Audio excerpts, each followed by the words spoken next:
Сайн байцгаана уу? Та бүхэнд сар шинэ мэнд хүргье. Миний нэрийг Сарантуул гэдэг. Би модерн намаадс рестораны хүнсний үйлдвэрийн технологич байна. Өнөөдөр ярих өрөө гэдэг нэвтрүүлэгт Монгол хоолны тухай ярилцахаар ирсэн. За аливаа улс үндэстэн нь өөрсдийн амьдрал газар нутаг, орчин, цаг уур, шашин шүтлгээс шалтгаалаад хоол хүнс нь янз янз байдаг. Монгол орн нь болохоор жилийн дөрөв улиралтай эрсдэс уур амьсгалтай учраас манай эртээр үеэс эхлээд хоол нь маш онцлог. Энэ тухай би хүмүүстэй өнөөдөр ярилцах нэ.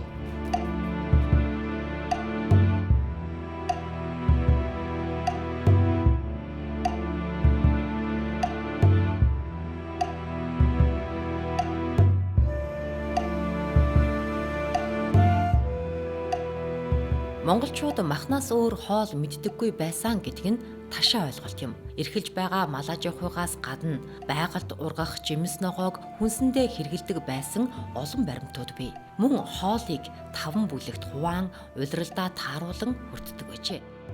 Баялаг хоолны түүхийн тухай болон өнөө цагт үндэсний хоолыг хэрхэн авч үлдэх тухай модерн намаадс хүнсний үйлдвэрийн технологич Сарантуул 4 насны төлөөлөлтөд яриа хөөрөө дэлгэлээ. За сайн байна уу? Сар шиндээ сайхан шинжилж байна уу? Сайхан шинжилж байна. За танд танилцъя. Намайг Сарантуул гэдэг. За би танд нэрчдэг. Сайн байна уу та? Намайг Сүбэд гэдэг. Сар шиндээ сайхан шинжилж байна уу? Сайхан шинжилж байна уу? Би 5 настай. Сайн байна уу та? Сар шиндээ сайхан шинжилж байна уу? Сайхан шинжилж байна уу? За миний охиныг хэн гэдэг вэ? Хэдэн настай вэ? Намайг Инглэн гэдэг. Би одоо 10 настай. За сайн байна уу та? Сайн байна уу? Сайн байна уу? Сайхан аварж байна уу? Сайхан шинжилж байна уу? Сайхан шинжилж байна. За би зохиолч, яруу найрагч, үл зүтгэх үлэмж төгсгч юм байгаамаа. За намайг Сарантуул гэдэг. Хоолны технологич. Хэлтэй.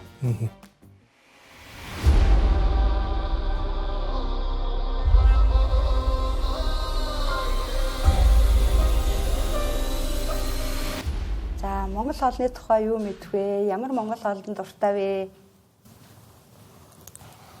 Сүтэ банш. Тэгээд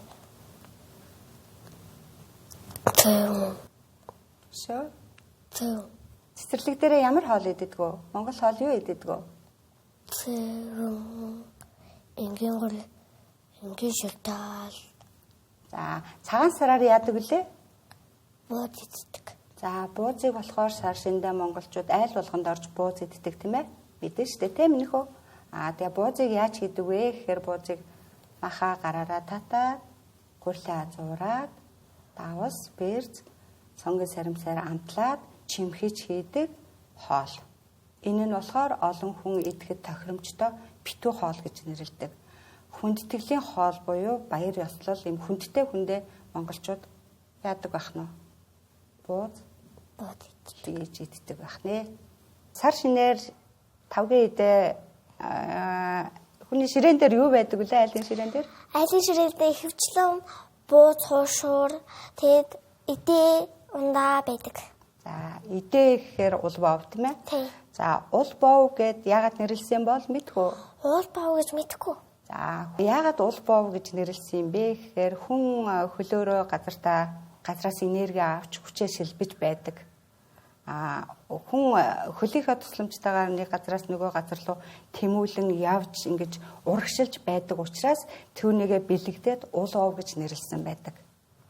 Би энийг өстой мэдэхгүй юм байна. За айлд ороод идэ шүүсэндээ хүрэхийн өмнө хүн яах ёстой вэ гэдэг талаар би чамд хэлж өгье. За эхлээд айлд ороод яах вэ гэхээр монгол хүн хамгийн түрүүнд цасан идэ рүү хурж болохгүй. Яагаад гэвэл идэ гэдэг нь Монголын тэр айлын зочныг гэрийн эзнийг хүндэтгэж зассан тавг учраас тийшээ хурж болохгүй. Цагаалга буюу цагаан идээд эхлээд амсдаг байх нэ. Цагаан идээг эхлээд амсдаг байх нь дараа нь сайн амсна. За цагаан сараар айлууд тавган дээр юу засдаг лээ идэ будаа. Тэр талаар мэдэх үү? Хэвэн бас бууз. бас ааруул бод өвчөө мах. За тийм. Тэгэхээр бид нар уламжлалт эдээ будаа буюу ууц шүүс цагаа эдээ таван дээрээ тавьдаг байх нь, буу зааж очтой хийж өгдөг байх нь, салаад цагаан эдээгээрээ тавгийн эдээгээ засдаг байх нэ. Миний охин Монгол хоолны талаар юу мэдэх вэ? Би Монгол хоолноос ууц өвчгөө дандаа юм хөгшин настай 50-аас дээш настай хүмүүс нь дандаа чандаг гэж мэднэ. Би өөр Монголын цаасаар юм.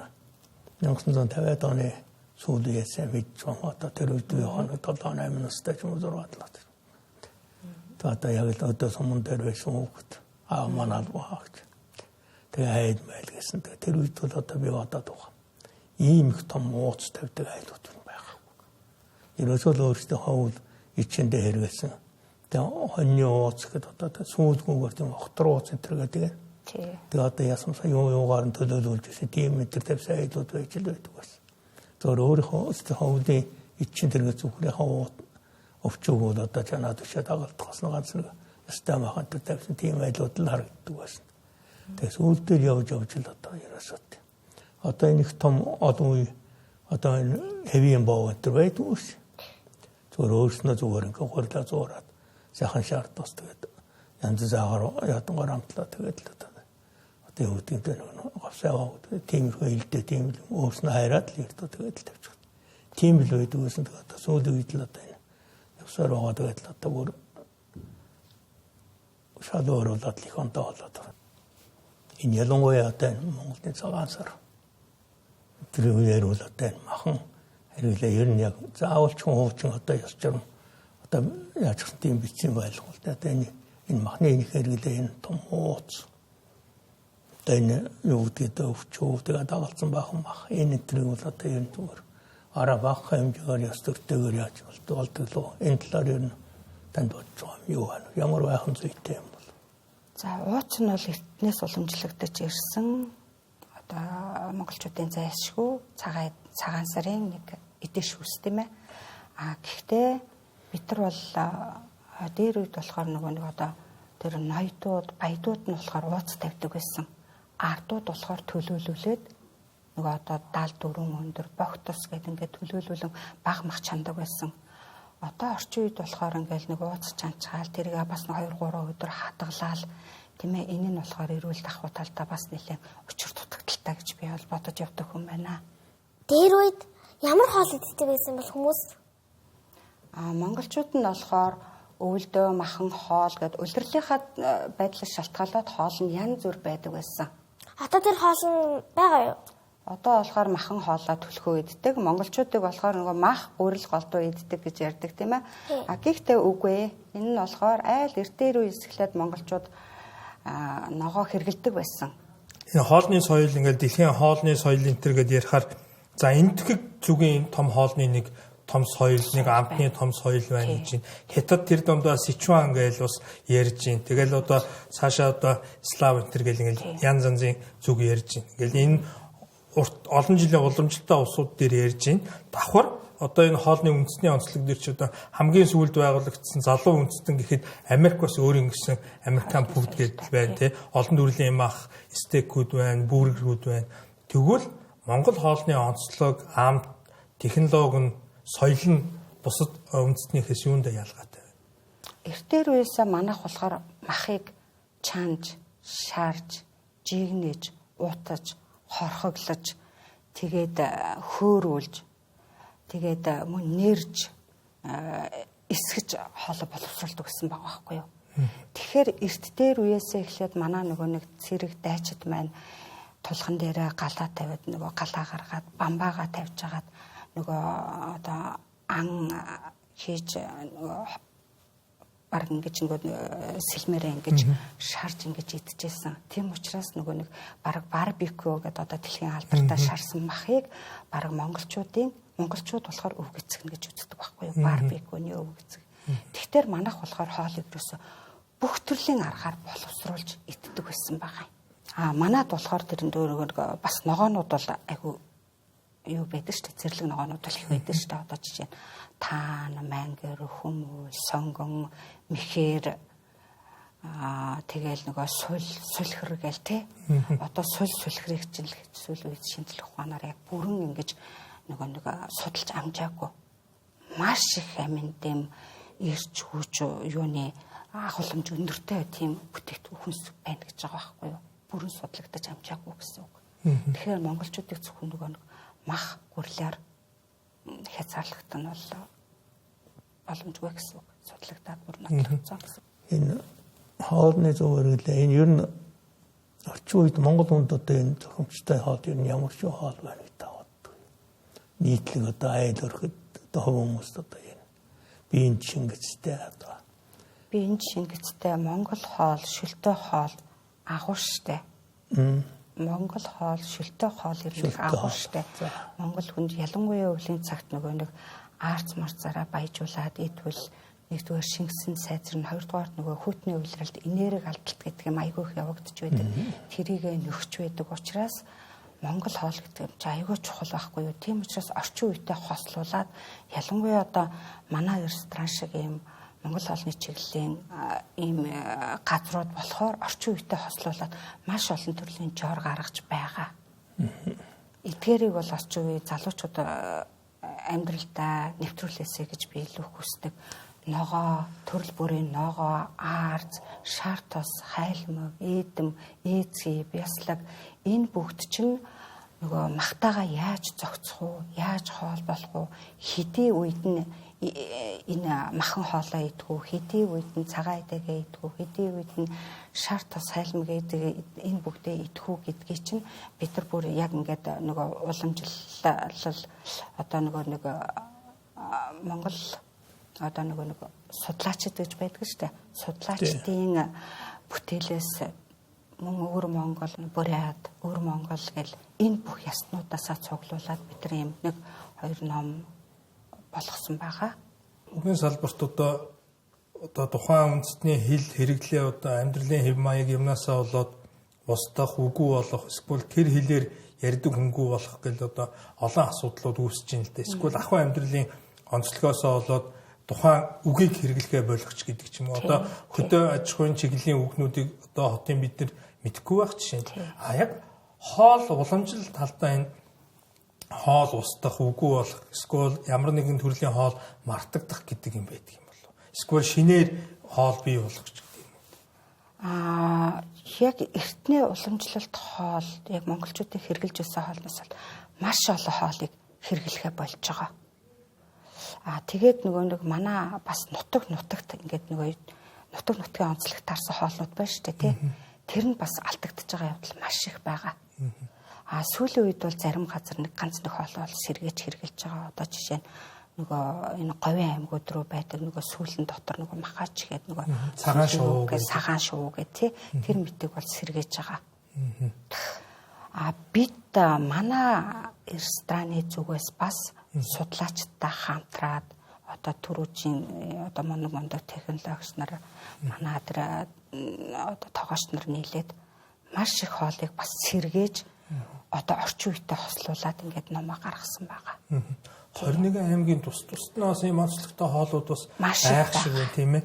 Аарцтай шүлж гэж шиг байна. Ааруул хийдэг хоол шиг байна. Тийм. Тэр бол өстой баялаг. Маш баялаг юм байлаа.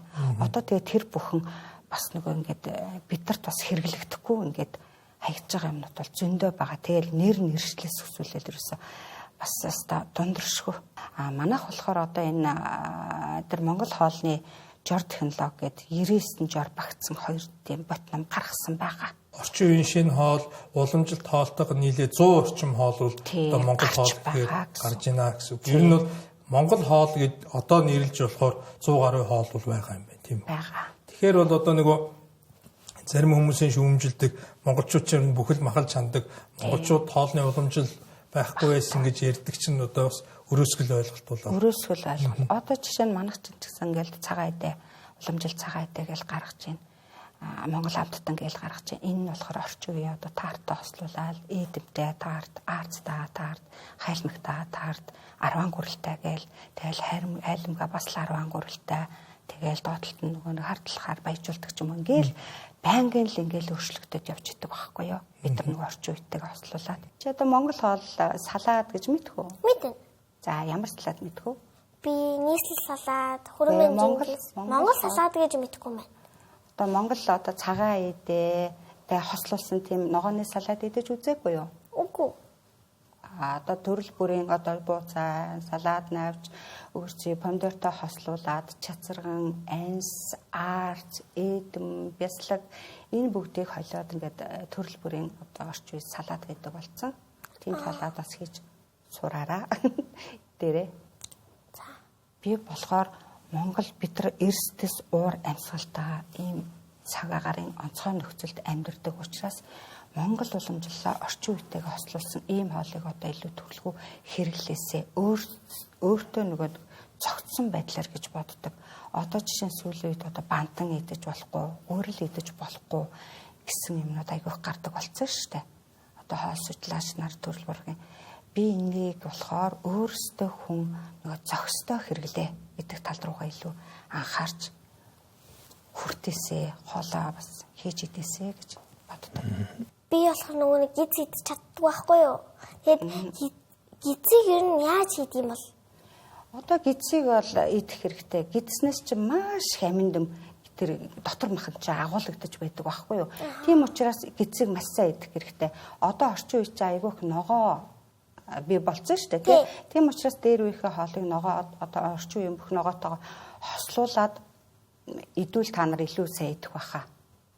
Одоо жишээ нь одоо гидс дотроо татаад төрөл бүрийн ногоотойгоо холиод буусных шиг амталж шанзлаад тэр олгоондоо хийгээд ч юм уу ингээд битүү хоол маягийн юм тэгээд мөн цагаан эдэгээ бас нөгөө нэг ногоотой хослуулад төрөл бүрийн салаад болгож бас идэж болно. Монгол эдэгээл илүү сайн идэх хэрэгтэй л гэж хэлгээд байна л да. Би нөгөө ингээд хоньны толгой юм идэх дуртай байхгүй юу? Тэгэд хоньны толгойгоо идэхдээ нүдийн идэж болт юм болов уу? Нүдийн идэж болно. Гэхдээ нүдний харыг бол бид нар яг нөгөө нутгийн онцлогоос бас өөр. Нүдний хар буюу тэр дотор талын цэцгийг бол одоо манай нутг руу идэгч гэдэг юм уу? Зарим нутагт идэж болно ч гэдэг юм уу? Тийм байдал яадаг. Бид нар бол багасаа идэгдэггүй. Нүдний гадна талынх нь нөгөө нэг өөх бүх юуг нь аль иддэг. Тийм нүдийг болохоор идэхтэй хоёр нүдийг нэг хүн л идэнэ гэсэн тийм уламжлалтай байдаг. Энэ нөгөө нэг хоньны толгойн юу вэ да? Тарих. Тархийн идэхээр нөгөө нэг ухаантай болдог гэсэн үнэн юм болоо. Энэ л асуух гэдэг юм да. Тархийг бол одоо хуурж, шаарж, чанж янз бүрийн аргаар идэнэ. За. Гэхдээ тэнд агуулгадж байгаа амин дэм нь илүү сайн учраас хүний нөгөө оюун ухаанд хэрэгтэй ч гэдэг юм уу. Яг нь монголчуудын нэг дом байдаг л да. Одоо жишээ нь тагнаа идвэл уран болно гээл тийм дом байдаг байхгүй юу? Одоо амын яриач гэдэг юм уу те. Тэгэхээр угаасаа манай өвгдөөс шин өөрөөсөө маш их ухаантай улсууд байсан учраас тэр бүгдийг бас судалсан байх би бол үгүйсэхгүй. Монголын хоолны одоо энэ дэг жаягт одоо соёлд одоо тийм төрлийн халуун мах хийдсэн бол одоо тийм ууж болохгүй ч гэдэг ч юм уу. Эсвэл тийм хэрглэж байгаа үед ийм мэдэж болохгүй гэсэн ийм хорио дэг интер байд юм. Энээс болоод одоо залуучууд зуны цагт одоо хорхог гэдчил араас нь хүүтэн пив уугаад нойр бочрхай нүгдөөд байна гэл одоо янз янзын юм ярьж. Хоолны соёл ярихын тулд бас энийг хэрхэн тааруулах зөв зөвхөстэй хэрэглээний тухай бас ярих нь зөв байх л да. Тийм. Орчин үед хооллох соёл нь болохоор ерөнхийдөө уламжлал гэхээсээ илүү нөгөө нэг зохистой хоолт гэдэг юм а зайлшгүй яригдана. Яагаад гэвэл тэрийг идээд энийг идээд гих бид нар ч ямарч боломжгүй болсон. Нөгөө нэг бидний бас нөгөө одоо амьдрах юу чинь суурин тал руугаа орсон шүү дээ тийм учраас бид нар нөгөө дээр үеийн аюугаар ярьж болохгүй. Дээр үе чинь болохоор зуны цагт тэгэл нөгөө мах идээл ингээл байсан юу байхгүй учраас энэ хоорондоо бол жоохон зөрчилтөн. Яаж ч бодсон одоо хорхог одоо уг нь бол эртээр үеэсээ эхлээд энэ дээр бас ингээ жоохон зөрчилтөн гараад байгаа байхгүй юу. Эртээр үеэсээ эхлээд зуны цагт бол хоньны мах идэхийг бол нэг дэмждэггүй байсан. Хонь нь ягаад гэвэл би түрүүнд хэлсэн шүү дээ нөгөө халуун чанарын махтай учраас. Зуны цагт бол ямааны маха иддэг, борцолж иддэг. хатааж иддэг. Ямааны мах нь өөрөө сэрүүн чанарах гэсэн тийм ээ. Тийм учраас яг одоо ингээд орчин үед одоо ингээд цунд айгүй хорхог иддэг болж байна. Хорхоо яах вэ? Хоньны махаар хийдэг. Хоньны мах ч өөрөө халуун чанарын. Халуун чанарын мэдснэ хойноос нь хүүтэн юм ухалтай хотод гэсэн чи алдчих. Цогцохгүй. Тийм болж байгаа ч тийм. Би нөгөө хоол тэр нь бол голдуу ер нь дандаа махсаг хоол иддэг байхгүй юу? Мах идэхтэй. Ногоо тийм амир иддэггүй. Тэгээ мах идэхтэй хоол идэхээр яг ч юм ингээд дараа нэг даруулахаараа ногоо идмээр санагдаад дундий. Тийм мах уураг ногоо хоёрыг заавал хольж идэх ёстой. Ногоон дагуулгадж байгаа амин дэм эрдэс бодсон уургийг задлах тийм фермент тийм байдаг байхгүй юу. Одоо тийм учраас уураг гэдэг чинь махандаа илүү их агуулгадаг гэсэн үг. Тийм учраас ногоотой хосолж идчихэж илүү сайн цогцноо. Хүний биед илүү сайн гэсэн үг. Мөн жимс тараг хоёрыг хослуулж идэж болно гэсэн үг. Тараг иддэг үстэй. Тий, таргийг болохоор төрөл бүрээ одоо манай Монголд ургадаг анс, хад, нэрс, улаалцган гэдэг янз бүрийн төрөл жимсээр баяжуулаад идвэл илүү сайн гэсэн. Тэр үед ер нь жимс ургадаг байсан уу? Ургалгүй ах уу? Тэр жимсээ харин голдуу намар иддэг байсан байхгүй юу? Намар цагт бүх нөгөө зэрлэг жимсээ нөгөө цагаан эдээтэйгээ хослуулад хоол хүнсэндээ түлхүү хэргэлдэг байсан гэсэн үг. Тэгэхээр нөгөө дээр үедээ болохоор монголчууд нөгөө нэг мах гурлаас өөрөө мэддэггүй гэдэг чинь энд ингээд энийг чинь одоо үндсэндээ үгүй монголчууд бол маш их ногоо хүнсэндээ хэргэлдэг байсан, самар мөөг хүнсэндээ хэргэлдэг байсан гэдгийг чинь баталж өгч байгаа байхгүй юу? Ер нь бол ажиглаад байх сүүлийн үед залуучуудын биеийн чин төрөл ихсдэг бол тийм ээ. Тэгээд одоо хүм яг энэ бол одоо юунаас болдог, хөдөлгөөнөөс болдог, идэлэг болгоноос авалж яддаг юм болов. Хөвчлөлийн нэрхтэй юм гэдэг чигсэн залуусууд. Биеийн чин харьцангуй өөрийнхөө байх хэмжээс их өндөрсөж. Ер нь хараад байхад бол махан хоол, илүү хүн чанарын хоол энэ иддэг болсон юм байна. Хойш том бол ер нь ямар ч байх юм зүйтэй юм байна. Эртээр үедээ болохоор уламжлалтаа нөгөө нэг дөрвөн улиралтаа зохицож хоололдог байсан. Мөн өвлийн улиралд болохоор улаан эдэ буюу махан хоолоо түлхүү хэргэлдэг байсан. Оройдоо ч гэсэн хоолоо идэж байгаа дараа нь монголчууд ч нөгөө нэг гэртээ бүгдээрээ үлгэр туйлаа ярьдаг. Тэгээ шагаа наадгаагаараа нааддаг. Тэгж хоолоо шингээдэг байсан байгаа байхгүй юу? Нэгдүгээр хавар болохоор бас арай жоохон хөнгөндөө маягийн нөгөө үүц интрэ идээд шар идэ буюу нөгөө нэг тосон бүтээгдэхүүнээ түлхүү хэргэлдэг. Зундаа болохоор цагаан идэгээ идчихдэг. Тэгээд намартаа болохоор жимсгэнтэйгээ цагаан идэгээ хослуулдаг. Ийм учраас монгол хүн болохоор хизээш нөгөө тэжээлийн дутагдал буюу бас нөгөө таргалалтанд өртдөггүй байсан. Одоо орчин үед болохоор хооллолт тэр чигээр өөрчлөгдсөн учраас таргалалт гэдэг юм бас нэлээх болцсон байгаа. Энэ нь болохоор нөгөө нэг бидний цаг ууртаа бас холбоотой юм болов уу гэж би боддог. Яагаад гэвэл бид нар нөгөө уламжлалаараа хооллож чадахгүй байгаа шүү дээ. Тийм учраас нөгөө нэг хүнд махан хоолоо хавар намар цумгүй идээд байхаар энэ нь болохоор нөгөө нэг шингэц айгуу муу. Тэгээд манай эртний ард түмэн чинь амар бас ухаалдаг тийм ээ. Одоо нөгөө нэг өлн зэлмэн өөр дамар өглөө усаад би намарт гэдэг ч юм уу. Энэ нь юу гэлдэг чинь нөхдөр нөгөө хит их хүнд хоол идэггүйгээр ерөнхийдөө өөрийнхөө бие махбодод таарсан хоолоо ерөнхийдөө тааруулж идэж байна идгээл гэсэн үг байх тийм ээ.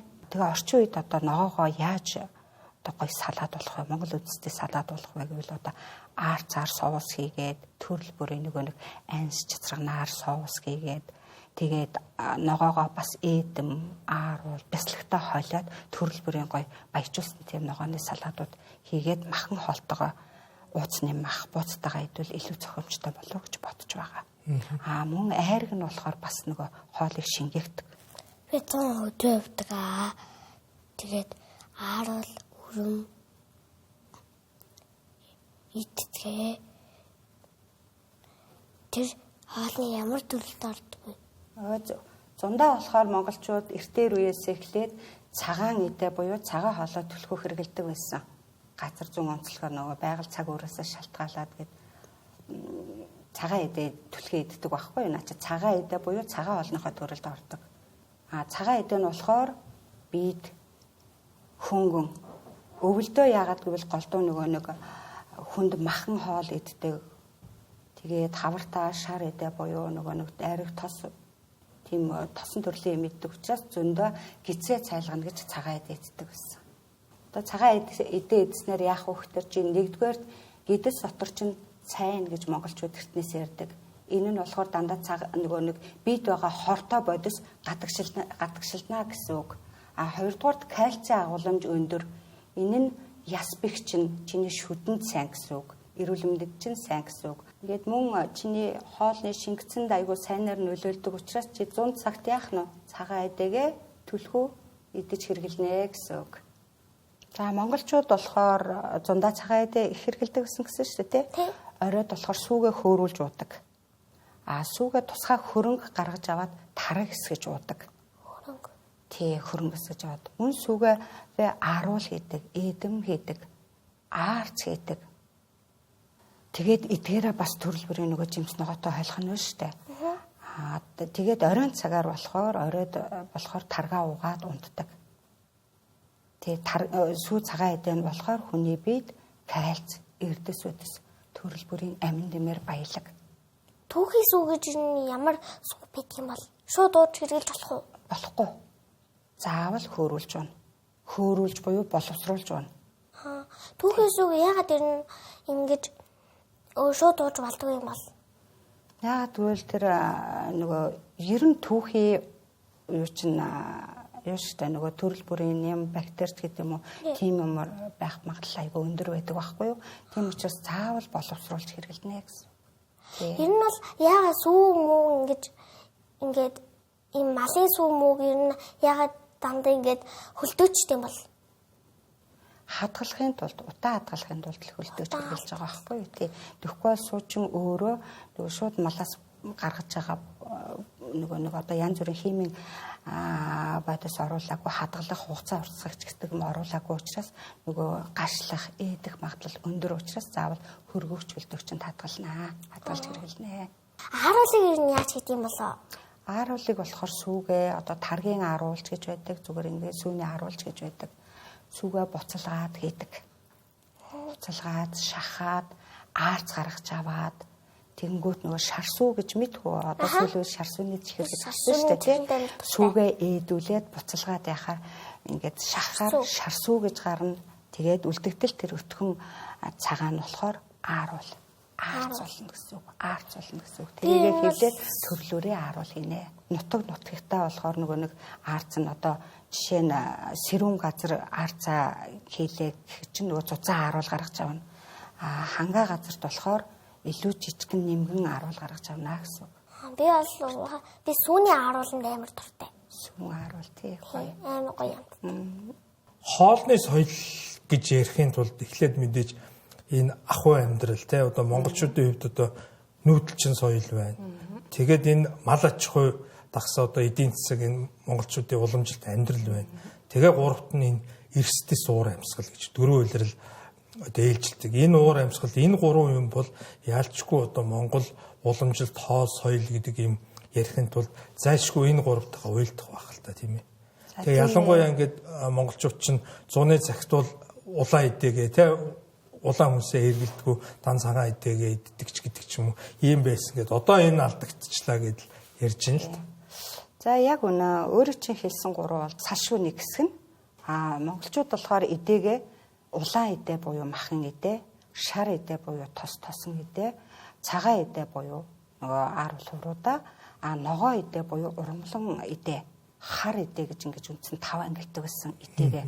Улаан эдээ нь болохоор мэдээж махан хүнс энийг хизээ идэх хүүхдэр өвлийн цагт олдох хэрэгэлдэг байсан. Өвөлд болохоор эрсдэс уур амьсгалтай хүүтэн давхын тулд уураг илчлэх сайтай махан хүнсээ түлхөх хэрэгэлдэг байсан. Энэ утгаараа ямар махаа түлхүү хэрэгэлдэг вэ гэхээр хоньны мах, адууны мах.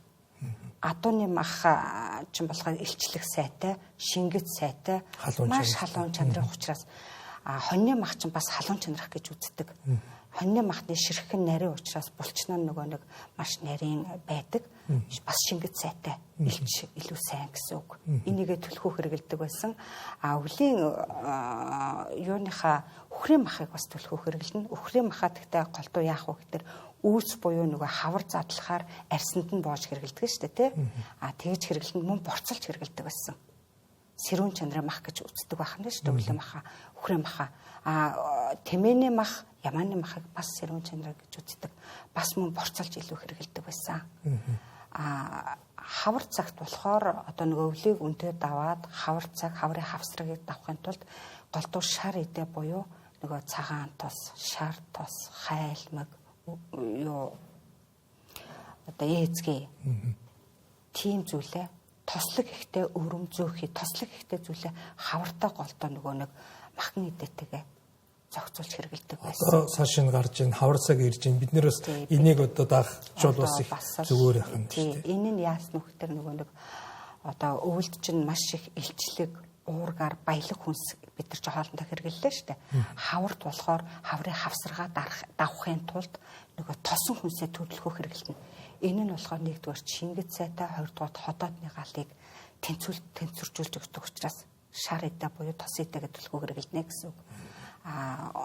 Тэгээд 100 цагт нь болохоор мэдээж цагаан идэгээ хэрэглэнэ. Энд чинь болохоор 100-ны дэлгэр цаг гарсан, сайлсуу, ээлбэг тэгээд нөгөө өвлийг өнтөө давсан гэдгээрээ нөгөө гизээ цайлгаж ходоод гизээ амраая гэдэг утгаараа цагаан идэгээ төлөвлөхөө хэрэгэлдэг. Намар цагт болохоор одоо нөгөө бүх жимс ногоо дэлгэрсэн тийм цагт болохоор ч манай одоо их оронд минь ургадаг гүзээлзгэн одоо юу байдгийг нөгөө айнс чацарган гэл жимсгэн мөөг одоо нөгөө нэг мэхээр одоо юу байдаг вэ те нөгөө төмсний нөгөө улаан цэцэгтэй төмс мөмс гэж байдаг шүү дээ. Монголчууд чи эрт дээр үесээ энийг хэрэгжилж байсан учраас тэр нөгөө цагаан эдээтэйгээ хослуулаад намартай голдоо энийг хэрэгэлдэг байсан гэсэн үг.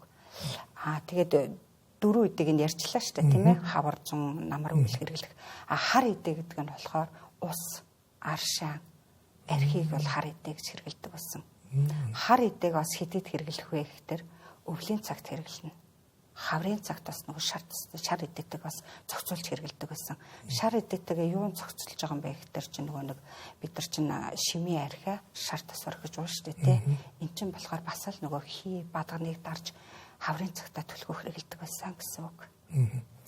Одоо сар шинээр шинэ болж байна. Одоо бүгд одоо сар шинийн баярын уламжлалт одоо гол зоогч нь бууз байгаад иддэг тийм ээ.